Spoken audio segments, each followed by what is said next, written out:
رب العالمين والصلاة والسلام على رسوله النبي الكريم اللهم صل على محمد النبي الأمي وعلى آله وأصحابه وبارك وسلم. أعوذ بالله من الشيطان الرجيم بسم الله الرحمن الرحيم. تو آج کا جو ہمارا سیشن ہے وہ دوبارہ اسی ترتیب پہ ہے جس ترتیب کے اوپر ساتھ ریویژن بھی ہوتی ہے اور انشاءاللہ نیا سبق بھی ہے. تو کوشش آج یہ ہوگی کہ جو ریویژن ہوگی وہ اتنی زیادہ مفصل نہ ہو، اتنی زیادہ تفصیل کے ساتھ نہ ہو، تاکہ ہم اگلا سبق بھی پڑھ لیں. کیونکہ لاسٹ جو سنڈے تھا اتوار کا دن، تب بھی ہم لوگوں کا سبق مس ہو گیا تھا، کلاس مس ہوئی تھی. تو پراپر کلاس کو شروع کرتے ہیں. بسم اللہ الرحمن الرحیم. تو ہم نے پہلے بھی یہ پڑھا تھا اور نئے ساتھیوں کے لیے گزارش ہے، جو پرانے ساتھی ہیں ان کی ریویژن کے لیے ہے کہ جب بھی ہم کوئی کام شروع کرتے ہیں، جب بھی ہم کوئی عمل شروع کرتے ہیں، تو اس عمل سے پہلے اس کے کچھ ہدایات ہوتی ہیں، کچھ انسٹرکشنز ہوتی ہیں، کچھ قواعد ہوتے ہیں، کچھ آداب ہوتے ہیں.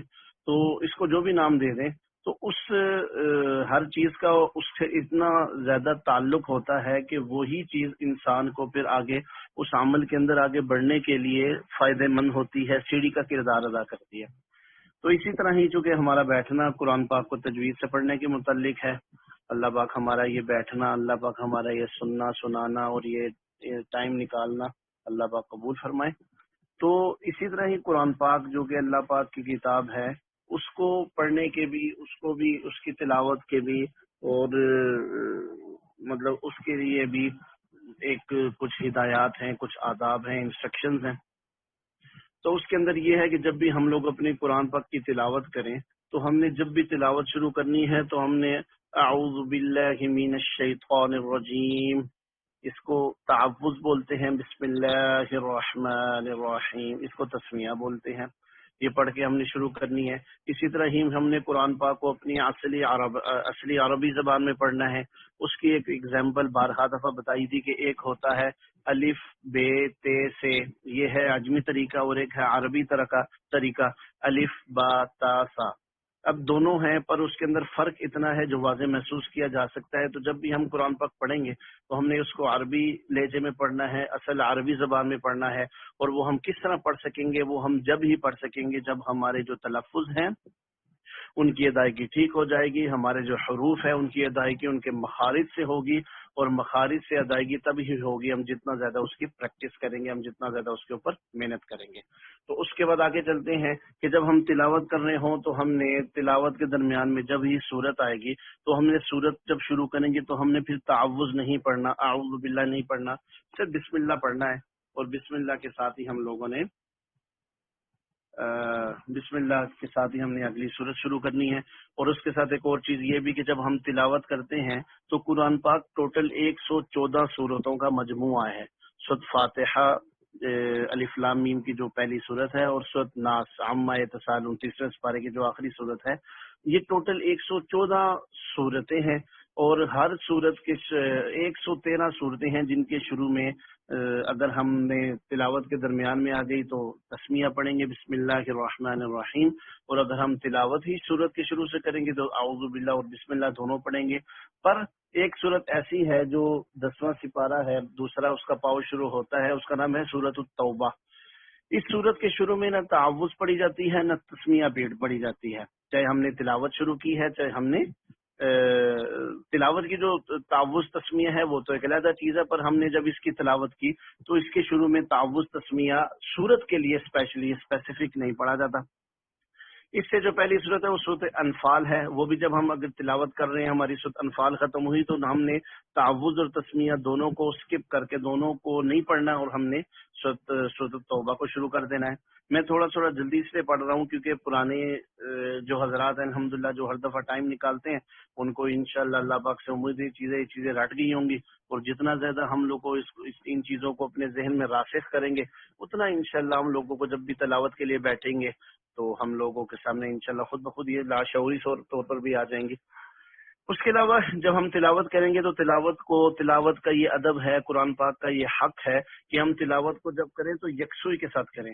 یکسوئی مینز کہ ہمارے دائیں بائیں کوئی لوگ نہ بیٹھے ہوں بیٹھنا سے مراد یہ نہیں ہے کہ اگر اجتماعی طور پہ اکٹھے لوگ بیٹھے اپنی اپنی تلاوت کر رہے ہیں تو اتنا دھیما جو آواز ہے اتنی دھیمی ہو کہ صرف بندہ اپنے آپ ہی اسی کے کان سن سکے، تو وہ تو بالکل ٹھیک ہے، پر ایک دو چار لوگ گپ شپ لگا رہے ہیں، چاہے وہ دینی ہے چاہے وہ دنیاوی ہے، اور اس کے پاس ہم لوگ اونچی تلاوت کریں تو یہ سخت بے ادبی میں آتا ہے، آداب کے خلاف ہے۔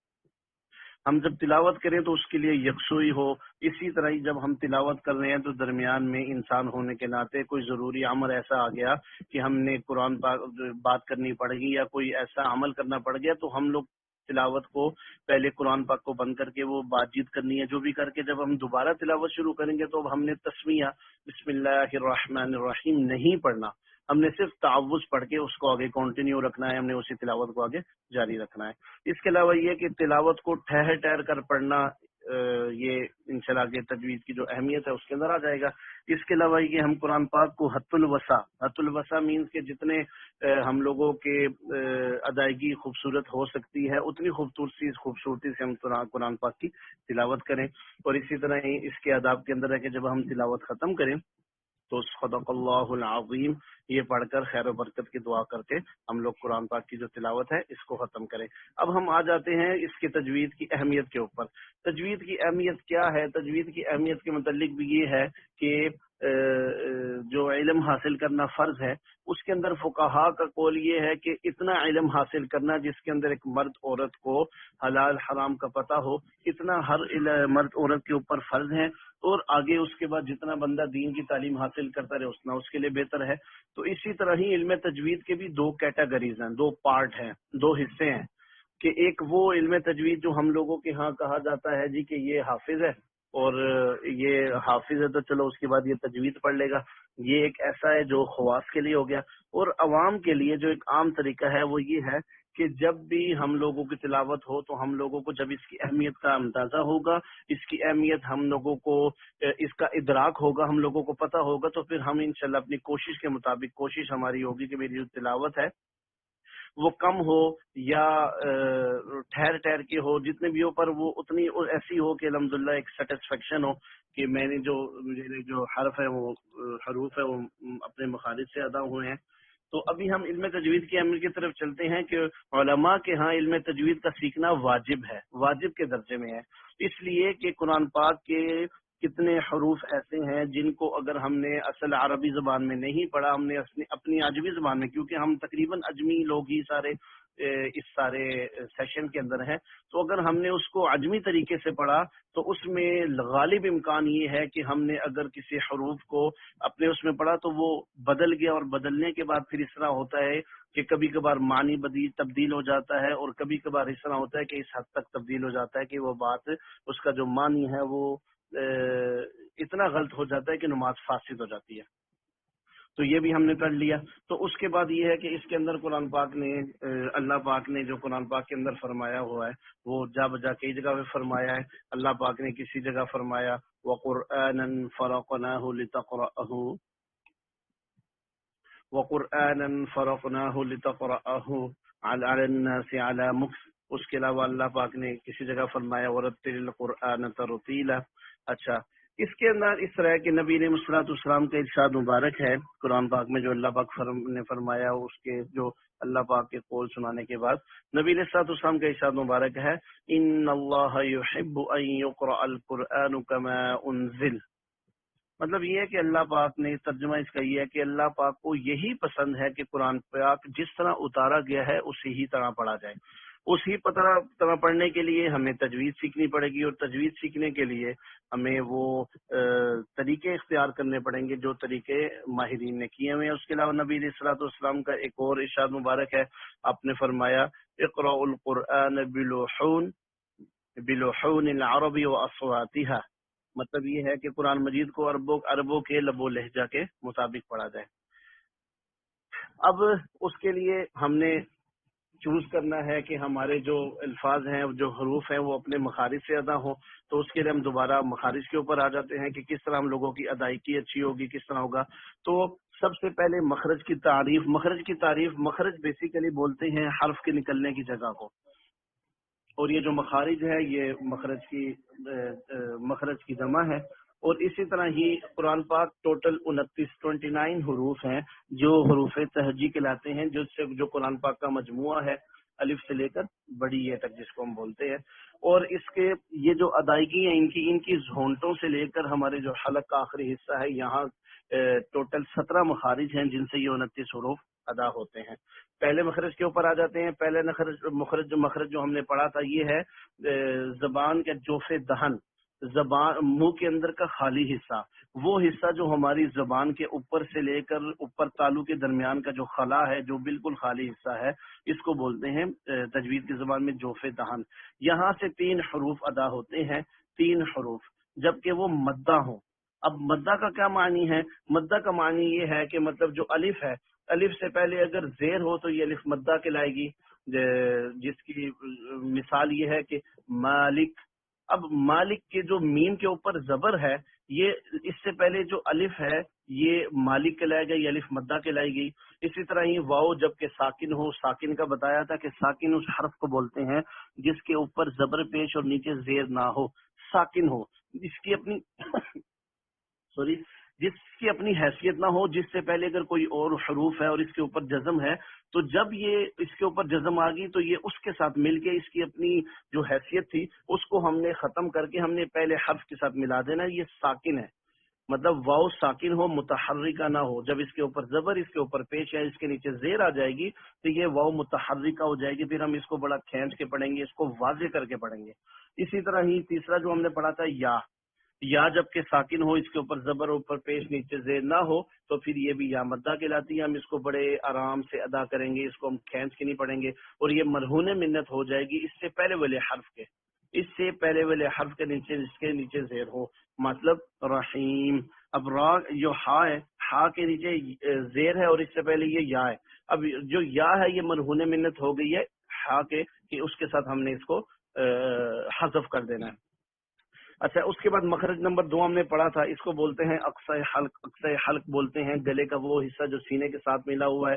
یہاں سے 2 حروف ادا ہوتے ہیں، پہلا ہے حمزہ، دوسرا ہے ہا. اس کے بعد ہم نے مخرج نمبر 3 پڑھا تھا، یہ وسط حلق، گلے کا درمیان کا حصہ. یہاں سے 2 حروف ادا ہوتے ہیں، ایک ہے عین، دوسرا ہا.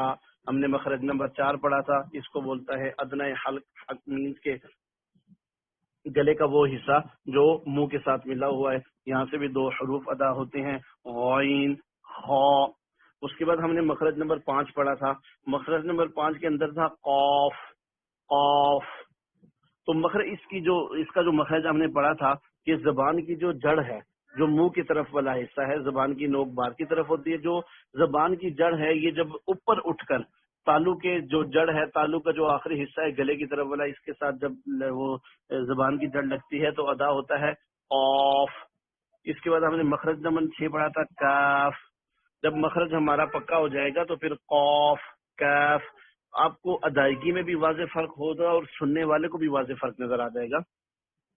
تو مخرج نمبر 6 میں ہم نے پڑھا تھا کہ یہ جو کاف ہے یہ قاف کے مخرج سے تھوڑا سا منہ کی طرف ہٹ کر، تھوڑا سا جو جڑ ہے تالو کی بھی، یہ تھوڑا سا منہ کی طرف، جو تالو کے درمیان سے تھوڑا سا پیچھے حصہ ہے، یہاں پر جب یہ ادا لگتی ہے زبان کی جڑ تو پھر ادا ہوتا ہے کاف، کاف. اس کے بعد ہم نے مخرج نمبر 7 پڑھا تھا. جو مخرج نمبر 7 ہے اس کے اندر اس میں 3 حروف ادا ہوتے ہیں، جیم، شین، یا. اور اس کا جو مخرج ہے وہ یہ ہے کہ زبان کا جو درمیان کا حصہ ہے یہ بالکل اپنے بالمقابل اوپر تالو کے نرم حصے سے جب زبان لگتی ہے تو ادا ہوتا ہے جیم، شین، یا. یہاں پہ پھر بتا دوں کہ اگر ہم صرف حرف کی ادائیگی کرتے رہیں گے اپنے مطابق تو پھر اس سے ضرور کسی صورت ایسا مطلب نہیں نکل سکتا کہ ہماری ادائیگی ٹھیک ہو رہی ہے بار بار گردان پڑنے سے. ہماری ادائیگی ٹھیک جب ہوگی جب ہم مخرج کے اوپر، شروع میں پرابلم ہوگی، جو نئے حضرات ہیں جو پرانے بھی پریکٹس کر رہے ہیں تو جو نئے حرف کی کرتے ہوں گے انہیں اندازہ ہو گیا ہوگا کہ ہم نے پریکٹس جو کرنی ہے وہ بار بار کوشش جو کرنی ہے وہ ہم نے حرف کو زبردستی شروع میں اس کے مخرج سے نکالنے کی کرنی ہے. ورنہ جیم تو ہم پہلے بھی پڑھتے تھے, شین تو پہلے بھی پڑھتے تھے, یا تو پہلے بھی پڑھتے تھے. ہم نے اس کو اس کے مخرج سے نکالنا ہے, وہ پریکٹس کرنی ہے. جب پریکٹس ہو جائے گی تو انشاءاللہ پھر تلاوت, بھلے وہ نماز کی تلاوت ہے, بھلے وہ ہماری عام تلاوت ہے, تو انشاءاللہ جو حروف ہیں اللہ پاک سے امید ہے کہ وہ خود بخود اپنے مخارج سے اس کی ادائیگی ہوگی. تو مطلب یہ کہ ہم نے جو بھی کوشش کرنی ہے وہ مخرج سے کرنی ہے. یہ نہیں کہ اس کی پڑھی جائے جس طرح دوسرے وظیفے ہوتے ہیں کہ سبحان اللہ 33 دفعہ پڑھا, الحمدللہ 33 دفعہ پڑھا, اللہ اکبر 34 دفعہ پڑھا. اس کا تعلق اس سے نہیں ہے, اس کا تعلق مخرج سے ہے کہ مخرج کے اوپر محنت کرنی ہے. اور مخرج کے اوپر محنت جب ہی ہوگی جب مجھے پتا ہوگا کہ اس حرف کا مخرج یہ ہے. تو ہم نے مخرج نمبر 7 کا مخرج پڑھ لیا کہ جیم شین یا زبان کے جو درمیان کا حصہ ہے بالکل اپنے بالمقابل تالو کے درم حصے لگے تو یہ 3 حروف ادا ہوتے ہیں. اس کے بعد ہم نے مخرج نمبر 8 پڑھا تھا, واد. واد مطلب یہ دواد نہیں ہے, واد. تفصیلی عرض کر دیا تھا کہ اس کے مطلب واد کیا ہے اور دواد کیا ہے. تو اس کا جو ہم نے مخرج پڑھا تھا وہ یہی تھا کہ زبان کی جو کروٹ ہے, زبان کی جو کنارہ ہے, یہ جب اوپر اٹھ کر بلے دائیں کی 3 داڑھی آخری داڑوں یا بلے بائیں سائڈ کی 3 آخری داڑوں کی جڑ کے ساتھ جب لگتی ہے تو پھر ادا ہوتا ہے غوت. دائیں طرف کو اس لیے کہا جاتا ہے کہ مشکل ادائیگی ہوتی ہے, بائیں طرف سے تھوڑا سا مخرج مطلب اتنی محنت نہیں کرنی پڑتی ہے, یہ بڑا مشکل حرف ہے, پر جب پریکٹس کی جائے, کوشش کی جائے, کچھ مشکل نہیں ہے الحمدللہ. اور یہ ایسی کوشش ہے جو قرآن پاک کی تلاوت ٹھیک کرنے کے لیے ہے اور اس میں اجر ہی اجر ہے الحمدللہ. اور یہ ایسا بھی نہیں ہے کہ آپ نے کوئی سی جگہ بیٹھ کے ہی کرنا ہے, آپ چلتے پھرتے ڈرائیو کر رہے ہیں اور کسی بھی معاملے میں آپ اس کی پریکٹس کرتے رہے. اور ہم لوگ اس طرح کریں کہ ایک حرف کو چوز کر لیں, زیادہ بھی پڑھ لیا تو میں نے اتنی دیر اس کے اوپر پریکٹس کرنی ہے, اس کی دیر اتنی دیر اس کے اوپر پریکٹس کرنی ہے. تو ہم نے غوت کا بھی پڑھ لیا کہ جب بائیں طرف سے زیادہ آسان ہے کہ زبان کا جو کنارہ ہے اوپر اٹھ کر بائیں جو 3 داڑیں آخری ان کے جڑ سے جب لگتا ہے, مسوڑوں سے لگتا ہے, تو پھر یہ ادا ہوتا ہے. اس کے بعد ہم نے مخرج نمبر 9 پڑھا تھا. مخرج نمبر 9 کے اندر ایک حرف ہے جو ہے لام, اور یہ کس طرح ادا ہوتا ہے کہ جب زبان کے جو کنارہ ہے یہ اٹھ کر جب اوپر کی ایک داڑ اور اس کے دانت, مطلب جو سامنے کی ہماری دانتوں کے مسوڑا ہے اور اس کے ساتھ کا جو ایک داڑ ہے, اس سے جب یہ لگتا ہے تو پھر ادا ہوتا ہے لام. لام. اس کے بعد ہم نے مخرج نمبر پڑھا تھا 10 پڑھا تھا نون. یہ اس طرح ہے کہ سامنے والے جو 3 دانت ہے, سامنے والے جو 3 دانت ہے, ان کے ساتھ جب زبان کا جو کنارہ ہے, زبان کی جو نوک ہے یہ لگتی ہے تو پھر ادا ہوتا ہے نون. اس کے بعد ہم نے مخرج نمبر 11 پڑھا تھا. مخرج نمبر 11 تو یہ تھا کہ زبان کا جو کنارہ ہے, زبان کا جو اس کو بال لیتا ہوں, اچھا سوری, زبان کا جو کنارہ ہے, زبان کا جو اس کے جو اوپر کا حصہ ہے جس کو ہم پشت بولیں گے, مطلب یہ ہے کہ زبان کے نیچے کا حصہ نہیں, زبان کے جو اوپر کا حصہ ہے, اوپر کا حصہ ہے, یہ جب اوپر والے سامنے 3 دانتوں کے مسوڑے سے لگے تو اس سے را ادا ہوتا ہے. مسوڑا سے مراد دانتوں کی جڑ, سامنے کو 3 دانت ہیں, ان کی اندر والی سائڈ سے جو جڑ ہے جس کو مسوڑے بولتے ہیں عام طور پہ, اس سے جب یہ زبان کی نوک تینوں سے لگے گی, اوپر کا حصہ, دانت کی نوک سے اوپر کا ذرا حصہ, تو پھر ادا ہوگا را. را. اس کے بعد ہم نے مخرج نمبر 12 پڑھا تھا. مخرج نمبر 12 کے اندر بھی 3 حروف ہیں. اس کے اندر پہلا حرف ہے تا, دال, قا. یہ قا ہے, ٹھیک ہے. اچھا, اس کا جو مخرج ہے وہ یہ ہے کہ جو زبان کی نوک ہے جب سامنے والے اوپر کے 2 دانتوں کی جڑ سے لگے تھے تو اس سے ادا ہوتا ہے تا, قا, دال, تا, دال, قا. جو اس سے پہلے ہم نے پڑھا تھا را, اس کے اندر 3 وہ تھے, سامنے کے 3 دانت تھے اور اس میں 2 دانت ہے. اس کے بعد ہم نے مخرج نمبر 13 پڑھا تھا جو ہمارا لاسٹ سبق تھا. اس کے بعد انشاءاللہ ہم لوگوں کا آج کا سبق ہوگا جو وہ تھا کہ مخرج نمبر 13 کے اندر بھی 3 حروف ہیں. 3 حروف ہیں جو اس سے جس کو مخرج نمبر 13 کا نام دیا گیا ہے, اور وہ ہے سا, زال, وا. سا, زال, وا. اس کا جو مخرج ہے کہ زبان کی جو نوک ہے جب اوپر والے 2 دانتوں کے سرے سے لگتی ہے, دانتوں کے سرے سے مراد ہوتی ہے دانتوں کا وہ حصہ جہاں سے ہم چباتے ہیں, جڑ سے مراد یہ ہوگی کہ جو مسوڑوں کے اندر جو اس کی جڑ ہوتی ہے، سرے کے اندر بھی جب ذکر ہوگا تو یا دانتوں کی نوک، ہم اس کو آسان نام دے سکتے ہیں کہ دانتوں کی جو نوک ہے، جو سرا ہے، یہ جو زبان کی نوک ہے، جب ان سے لگے گی اور اس کے بعد جب ہم ادا کریں گے تو یہ مخرج ہو جائے گا 3 حروف کا، سا، زال، وا۔ تو یہ وہ سبق تھا الحمدللہ جو ہم نے پچھلا دورہ لیا۔ اب ہم چلتے ہیں آج کے سبق کی طرف۔ میں نے سیشن کے شروع میں بھی عرض کیا تھا کہ آج جلدی کرنے کا مقصد یہ تھا کہ چونکہ پچھلا ہمارا سنڈے کی کلاس بھی مس ہو گئی تھی، اور دوسرا یہ ہے کہ وہ سبق ہے یہ جو پہلے والے جو حضرات ہیں ہمارے سے شروع سے چل رہے ہیں وہ پڑھ چکے ہیں، تو اب ہم جلدی سے تھوڑا سا ٹائم اسپینڈ کریں اپنے آج کے جو سبق ہے اس کے اوپر۔ اچھا، آج کا جو ہمارا سبق ہے وہ ہے مخرج نمبر 14۔ الحمدللہ 13 مخرج ہمارے مکمل ہو چکے ہیں، اللہ کا احسان ہوا، اور اس کے اندر ہم کتنے حروف الحمدللہ سیکھ چکے ہیں۔ تو مخرج نمبر جو 14 ہے اس میں بھی 3 حروف ہیں، زا، سین، صاد، زا، سین، صاد۔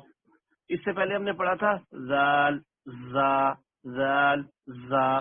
تو جب ہمیں یہ ہمارا مخرج پکا ہو جائے گا تو زال اور زا کے اندر ہمیں بڑے واضح فرق بولنے میں بھی، اور سامنے جو مخاطب ہمارا ہوگا سننے والے کو بھی بڑے واضح فرق پتہ لگ جائے گا، کیونکہ دونوں کا مخرج ہی بالکل ملتا جلتا ہے، قریب ہے، پر مخرج بالکل علیحدہ الگ ہے۔ ان 3 حروف کا جو مخرج ہے وہ یہ ہے کہ جب ہماری زبان کی نوک اوپر والے 2 دانت اور نیچے والے 2 دانت جو بالکل فرنٹ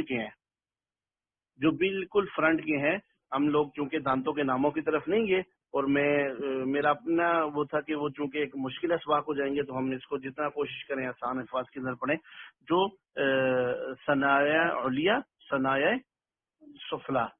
تو یہ سامنے کے جو 2 دانت ہیں سامنے والے، اور جو بالکل فرنٹ کے جو نچلے 2 دانت ہیں، ان دونوں کی جو اوپر کی نوک ہے جس کو سرا ہے، اس سے جب زبان کی نوک لگتی ہے اور جب ہم ادا کرتے ہیں زا، سین، صاد، تو یہ بیسیکلی ہم نے صحیح ادا کیا، ان 3 حروف کو اس کے مخرج سے ادا کیا۔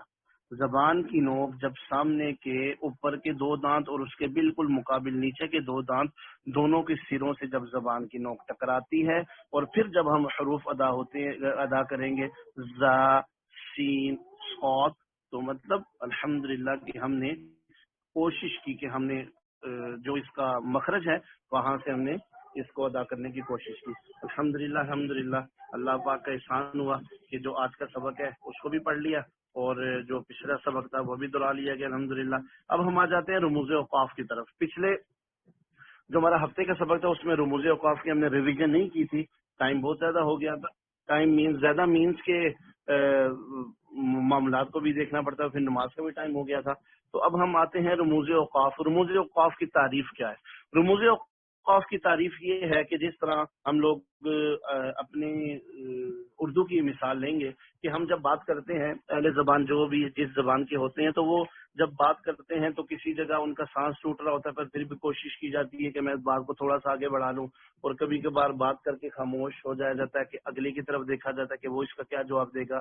تو یہ زیادہ لمبی بات کرنا اور کسی جگہ سانس کو توڑ دینا کم، یہ بیسیکلی بات سمجھنا اور سمجھانے کے لیے ہوتا ہے۔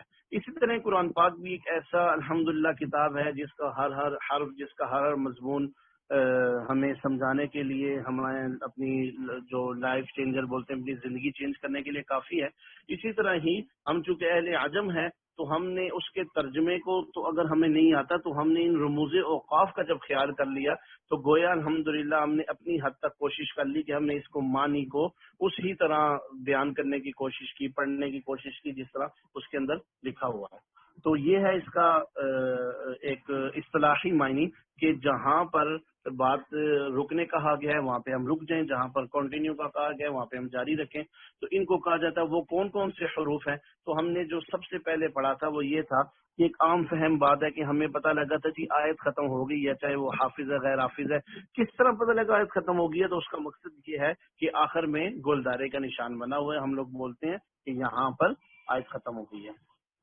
اس کے بعد ہم نے یہ پڑھا تھا قاف کا مطلب یہ تھا کہ یہ جہاں پر لکھا ہوگا تو اس کا مقصد یہ ہے کہ یہاں پر بات پوری ہو گئی ہے، جو بات چل رہی ہے تسلسل سے، جو معنی سمجھایا جا رہا ہے، جو مقصد سمجھایا جا رہا ہے، جو بات بتلائی جا رہی ہے وہ یہاں پر مکمل ہوگی ہے، یہاں پر وقف کر دینا چاہیے۔ پر اگر یہاں پر ہم نے وقف کیا تو خدا نخواستہ معنی تبدیل نہیں ہوتا، کچھ اور تبدیل نہیں ہوتا، پر بہتر یہ ہے کہ ہم یہاں پر وقف کر لیں۔ اچھا، اب اس کے علاوہ ہم نے پڑھا تھا جیم۔ جیم کا جو تھا کہ اس کا مطلب یہ ہے کہ یہاں پر وقف کرنا چاہیے، یہاں پر وقف جائز ہے، پر یہاں پر بھی خدا نخواستہ اگر ہم لوگوں نے مطلب یہاں پر بھی ہم نے اگر وقف نہیں کیا، ابھی سانس چل رہا تھا، ہم نے تلاوت کو اپنی جاری رکھا، تو خدا نخواستہ کسی کی طرح کا کوئی احتمال نہیں ہے کہ ہم نے معنی کے اندر تبدیلی کر دی، بے شک ہمیں معنی نہیں آتا۔ اس کے بعد ہم نے جو پڑھا تھا وہ پڑھا تھا زا۔ زا اب یہ آج کے ہمارے الحمدللہ سبق کے اندر بھی آ گیا کہ جب زا جہاں پر آئے گا تو اس کا مطلب یہ ہے کہ یہاں پر اگر وقف کر لیا تو بہتر ہے، پر بہترین یہ ہے کہ یہاں پر وقف نہ کیا جائے۔ جہاں پر زا آ گیا وہاں پر اگر میں نے وقف کر دیا تو درست ہے، سانس ٹوٹ گیا، پر بہترین یہ ہے کہ میں یہاں پر وقف نہ کروں۔ وقف کرنے میں وقف نہ کرنے میں دونوں میں کوئی غلطی نہیں ہے، کوئی احتمال نہیں ہے، پر چونکہ بیان کرنا ضروری ہے اس لیے یہ بتایا جائے کہ یہاں پر ہم وقف کر لیں۔ اس کے بعد ہم نے پڑھا تھا صوت۔ صوت صوت کے اندر یہ تھا کہ یہ جہاں پر بھی آئے گا اس سے مقصد یہ ہے کہ یہاں پر ابھی بات پوری نہیں ہوئی، بات پوری نہیں ہوئی پر بات لمبی ہو گئی ہے، چونکہ اس لیے یہاں پر آپ تھوڑا سا وقف کر لیں۔ تو سواد عموماً اس طرح زیادہ آئے گا کہ وہاں پر آئے گا جہاں پر بات ابھی چل رہی ہے۔ بات مینس کے جو قرآن پاک کے اندر مضمون اس آیت میں چل رہا ہے، جو بات سمجھانی ہے وہ بات ابھی چل رہی ہے، سمجھانی ہے، پر یہاں پر وقف کر لیا جائے، اور وقف کا نہ کرنے میں، وقف کرنے میں کسی قسم کا کوئی بھی غلطی کا احتمال نہیں ہے۔ اس کے بعد پھر ہم نے پڑھا تھا میم، کہ جہاں پر بھی میم آئے گا تو یہ وقف لازم کی نشانی ہے کہ جہاں پر بھی میم آئے گا اور یہاں پر اگر ہم نے وقف نہ کیا، ہم نے اپنی تلاوت کو کنٹینیو رکھا، تو عین ممکن ہے کہ ہم جو تلاوت ہے اس کے اندر بہت بڑی غلطی کا احتمال ہے، جس کے اندر معنی بھی بدل سکتا ہے اور معنی بڑی حد تک زیادہ بدل سکتا ہے، جس سے نماز فاسد ہونے کا بھی خدشہ ہے۔ تو میم وقف لازم کی علامت ہے، جہاں پر بھی میم آئے گا وہاں پر ہمارا رکنا لازمی ہے۔ ایک اور بات قرآن پاک کے میں کئی جگہ پہ آتا ہے وقف النبی صلی اللہ علیہ وسلم، یہ وہ وقف ہے جہاں پہ آقا علیہ الصلوۃ والسلام نے خود وقف کیا، تو یہ تو اور زیادہ حیثیت بڑھ گئی۔ اس کے علاوہ جو سبق کا یہ ہے کہ میم وقف لازم کی علامت ہے، تو یہاں پر اگر میرا سانس چل بھی رہا ہے تو میں نے اپنے سانس کو یہاں پر توڑ دینا ہے، اور اس کے بعد پھر اگلے سانس سے اگلے حرف سے جو اس کے آگے کا حرف ہے وہاں سے میں نے اپنی تلاوت کو جاری رکھنا ہے، کنٹینیو رکھنا ہے۔ اس کے بعد ہم نے پڑھا تھا لام الف۔ لام الف ہے لا کی علامت، نہیں کی علامت، تو یہ جہاں پر بھی ہوگا، جہاں پر بھی لام الف ہوگا آیت کے درمیان میں، تو یہاں پر رکنا بالکل بھی جائز نہیں ہے، اس کو ناجائز لکھا ہے کہ یہاں پر بالکل بھی نہیں رکنا۔ اور اگر یہاں پر بالفرض مال ہم لوگوں کا سانس ٹوٹ گیا تو سانس ٹوٹنے سے مراد یہ ہے کہ وہاں پر تھک گئے، تو اب ہم وہاں پر وقف کر بھی لیا تو پچھلے ایک دو حروف کو ملا کر ہم نے یہاں سے دوبارہ ملا کر گزرنا ہے، تاکہ معنی بھی نہ بدلے اور ہم سے کوئی غلطی بھی نہ ہو۔ تو مطلب یہ ہے کہ جتنا ضروری میم کے اوپر وقف کرنا ہے، اتنا ہی ضروری لام الف زبر الف لا جو آیت کے درمیان میں آئے گا وہاں پر نہ رکنا ہی اتنا ہی زیادہ ضروری ہے۔ یہ وہ تھا الحمدللہ جو ہم نے اس سے پہلے کا پڑھا تھا۔ تو آج ہم آ جاتے ہیں آج کا جو سبق ہے، آج کا جو سبق ہے وہ ہے آج کے سبق میں نے جو آج کا کچھ تھوڑا سا بتا دیا اللہ کی شان، کہ وہی سبق سامنے آ گیا کہ وقف النبی صلی اللہ علیہ وسلم، کہ یہ ان مقامات پر لکھا جاتا ہے جہاں کسی روایت کی روح سے، جہاں پر کسی راوی نے یہ بیان کیا ہوتا ہے، یہ پروف کیا ہوتا ہے، ثابت کیا ہوتا ہے کہ نبی علیہ الصلوۃ والسلام نے یہاں پر تلاوت کرتے ہوئے اس جگہ پر وقف فرمایا تھا۔ اچھا، اس کے علاوہ ہم نے ایک اور حرف پڑھا تھا قوف، صرف قوف لکھا ہوا بھی آ جاتا ہے، تو اس کا ہم نے یہ نہیں پڑھا تھا کہ یہاں پر دو گروہ ہیں، مطلب جو ماہرین حضرات ہیں وہ دو گروہ کے اندر تقسیم ہوئے ہیں، کہ ایک جو گروہ ہے وہ کہتے ہیں کہ یہاں پر وقف کرنا چاہیے، اور دوسرے کہتے ہیں یہاں پر وقف نہیں کرنا چاہیے۔ ہم یہاں پر وقف کر لیں، یہاں پر وقف نہ کریں، دونوں صورتوں میں خدا نخواستہ کو غلطی کا احتمال نہیں ہے۔ اور دو گروہ سے مقصد یہ ہے کہ دونوں گروہ وہ تھے جن لوگوں نے قرآن پاک کے لیے اپنی زندگیاں نگاہی، محنت لگائی، تو ہم لوگ اس کو قاف کے اوپر وقف کرنا اور نہ کرنا دونوں ثابت ہے۔ اس کے بعد آج کا جو ہم سبق پڑھتے ہیں وہ ہے سکتہ۔ سکتہ انشاءاللہ ہم لوگوں کی تجوید کے سبق میں بھی آئے گا۔ میں ابھی تک سوچ رہا تھا کیونکہ ہم لوگوں کے جو مخارج ہیں انشاءاللہ وہ نیکسٹ ویک اتوار کو غالباً ختم ہو جائیں گے انشاءاللہ جو کلاس رہی، تو پھر میں سوچ رہا تھا کہ آگے جو معاملات ہیں ان کو کس طرح چلیں، انشاءاللہ وہ مشورے سے طے کر لیں گے۔ سکتہ چونکہ اس سبق میں بھی آنا تھا تو یہاں پر بھی لکھا تھا تو یہاں پر عرض کر دیتا ہوں۔ سکتہ بیسیکلی سکتے کی علامت ہے۔ سکتہ کیا ہے؟ مطلب ہمارے اردو کے اندر بھی کہتے ہیں کہ اس کو سکتہ ہو گیا۔ سکتہ یہ ہے کہ سانس نہیں ٹوٹنا، ایک دم رک جانا، کہ یہ سکتے میں آ گیا ہے۔ مطلب اس کو میں آسان اور کیا کروں، آپ سے بہتر سمجھ گئے ہوں گے کہ یہ ہماری زبان میں بھی اس کو اس طرح ہی بولتے ہیں اور قرآن کی زبان میں بھی اس کو یہی بولا گیا ہے۔ پڑھنے کے درمیان میں جہاں پر سکتہ آ جائے اور یہ سکتہ لکھا ہوتا ہے تو اس کا مقصد یہ ہوتا ہے کہ یہاں پر ہم نے رکنا ہے پر سانس قطعا نہ ٹوٹے۔ اگر سانس ٹوٹ گیا یہاں پر رک کر تو پھر وہ سکتہ نہ ہوا۔ جو حفاظ ہوتے ہیں، جو حفظ کے درمیان میں جب طلباء کو پڑھایا جاتا ہے تو جو سکتے کے درمیان میں سانس توڑ دیتا ہے تو یہ اس کی غلطی شمار کی جاتی ہے، اس لیے کہ سکتے کا مطلب یہ ہے کہ اس کا سانس نہیں ٹوٹا پر وقف کر دیا، یہاں پر رک گیا۔ اور اس کی میں انشاءاللہ ایک ایگزامپل بھی گروپ میں سیٹ کر دوں گا۔ تو یہ اور یہاں پر ایک یہ ہے کہ یہاں پر جب ہم سکتے میں رکیں گے نہیں، بڑی مین بات ہو گئی، بلکہ میں انشاءاللہ آپ کو ایگزامپل بھی سینڈ کر دیتا ہوں، سوری ابھی بول دیتا ہوں کہ سورۃ عامہ سپارہ ہے، سورۃ مطففین ہے، اس کی جو آیت نمبر ہے وہ 13 ہے۔ اعوذ باللہ من الشیطان الرجیم، بسم اللہ الرحمن الرحیم، کلا بل ران على قلوبهم ما كانوا يكسبون، صدق اللہ العظیم۔ اب یہ جو آیت مبارکہ ہے اس میں ہم نے پڑھا کلا بل ران على قلوبهم، اب اگر بل کے اوپر ہم لوگوں نے اپنا سانس توڑ دیا تو پھر یہ سکتہ نہ ہوا، یہ غلطی میں شمار ہو گیا۔ اور کہ اگر ہم نے یہاں پر سکتہ نہ کیا، کلا بل ران على قلوبهم، مجھے خود عجیب لگ رہا ہے، شاید فرسٹ ٹائم آج سکتے کے بغیر پڑھا ہے، تو اگر سکتے کے بغیر ہم نے اس کو ملا کر پڑھ دیا تو عین ممکن ہے کہ ہم بہت بڑی غلطی کا کر بیٹھیں۔ تو سکتہ جہاں پر بھی آئے گا تو وہاں پر ہم نے وقف ضرور کرنا ہے، سانس نہیں توڑنا، اور پھر اس کے بعد وقف، اسی سانس میں وقف کے بعد اگلے حرف سے آیت کو چلانا ہے۔ اگر ہم اس سکتے بغیر اس کو ملا کر پڑھ لیں گے تو عین ممکن ہے کہ ہم بہت بڑی غلطی کا شکار ہو جائیں، جس میں نماز فاسد بھی ہو سکتی ہے۔ نماز فاسد کا بار بار دفعہ جو عرض کرتا ہوں، اس کا مقصد یہ ہے کہ قرآن پاک کی تلاوت ایسی چیز ہے کہ جو ہمیں نماز میں بھی الحمدللہ 5 وقت کی نماز کے اندر جو نوافل ہیں ان کے اندر بھی نماز کے اندر لازم ملزوم ہے قرآن پاک کی تلاوت، وہ چھوٹی چند آیتیں ہیں یا وہ بڑی تلاوت ہے جو بھی ہے، تو یہ لازمی ہے کہ قرآن پاک کی تلاوت ٹھیک ہونا، میری نماز ٹھیک ہونا، قرآن پاک کی تلاوت خراب ہونا، میری نماز خراب ہونا، دونوں چیزیں ہیں۔ اور یہ ہے کہ الحمدللہ اللہ کا احسان ہوا، آج کا جو سیشن تھا اس کا ٹائم بھی پورا ہو گیا۔ اللہ پاک ہم لوگوں کا یہ بیٹھنا، اللہ پاک ہمارا یہ سننا سنانا یہ قبول فرمائے، اور اس کے بعد اللہ پاک اس پہ ہمیں عمل کرنے کی توفیق دیں۔ اور اس کا جو حق ہے کہ جب بھی کوئی چیز پاس آ جائے تو اس کا حق یہ ہے کہ ہم اس کو آگے لوگوں تک پہنچائیں۔ تو انشاءاللہ اور اب آپ سب سے اجازت چاہتا ہوں۔ سبحانک اللہم و بحمدک، اشہد ان لا الہ الا انت، استغفرک و اتوب الیک۔ السلام علیکم ورحمۃ اللہ وبرکاتہ۔